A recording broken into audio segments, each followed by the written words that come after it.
নমস্কার বন্ধুরা। তো আপনি হয়তো কল্পনা করুন, কোনো একদিন আমাদের পৃথিবী হঠাৎ করে ধ্বংস হয়ে গেছে এবং আমরা অন্য একটা কোনো গ্রহে চলে যেতে হবে।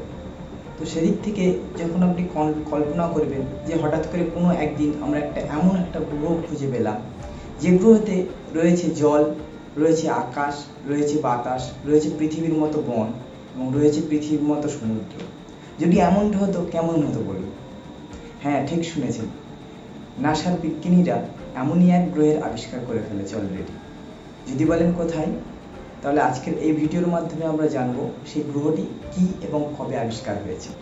শুরু করার পূর্বে বলবো, যারা এখনও আমাদের চ্যানেলটি সাবস্ক্রাইব করেননি, ইউটিউব থেকে দেখলে আমাদের চ্যানেলটি সাবস্ক্রাইব করুন এবং ফেসবুক থেকে দেখলে আমাদের চ্যানেলটিকে লাইক করুন এবং বেশি বেশি করে শেয়ার করুন এবং ফলো করুন আমাদের ফেসবুক পেজটি।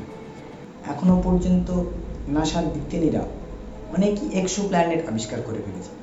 এবার বলি, এক্সো প্ল্যানেট মানে অনেকে বুঝতে পারছেন না যে এক্সো প্ল্যানেটটা কী জিনিস।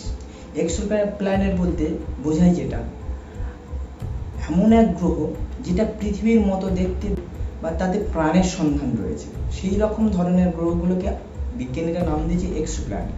তো এমনই এক ধরনের একটা গ্রহ প্রক্সিমা সেঞ্চুরি বি, অর্থাৎ যে গ্রহটির নাম বলা হচ্ছে, সেই গ্রহটিতে প্রাণের সন্ধান থাকতে পারে বা প্রাণ সেখানে থাকতে পারে, যেখানে এই গ্রহটির মধ্যে রয়েছে জল, এবং জল থাকা মানে এটা আমরা সবাই জানি যে প্রাণের অস্তিত্ব থাকার সম্ভাবনা রয়েছে। এই যে প্রক্সিমা সেঞ্চুরি বি বলে যে গ্রহটা বললাম, এই গ্রহটা আমাদের পৃথিবীর থেকে প্রায় 4.2 আলোকবর্ষ দূরে অবস্থিত এবং যা তার নক্ষত্রকে কেন্দ্র করে পৃথিবীর মতোই কন্টিনিউ ঘুরে চলেছে, যেখানে জীবন গড়ে ওঠার সম্ভাবনা রয়েছে।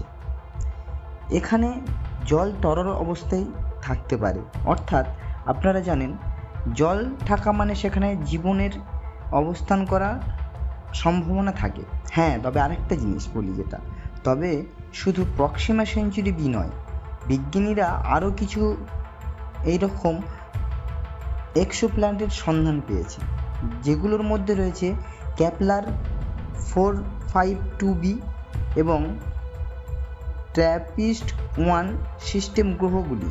তবে বন্ধুরা, পৃথিবীর মতো দেখতে গ্রহর সন্ধান শুধু নয়, এই যে গ্রহগুলো, এগুলো আমাদের ভবিষ্যতের সম্ভাবনাও বহন করে আনে। অর্থাৎ বর্তমান সময়ে আমাদের এই সকল পৃথিবী বা গ্রহতে যাওয়ার মতো কোনো যানবাহন নেই, বা এই দূরত্বটা অতিক্রম করার মতো আমাদের কাছে কোনো যানবাহন নেই, কিন্তু এই যে গ্রহগুলো আমরা ভবিষ্যতের সম্ভাবনা বলেও ধারণা করে নিতে পারি।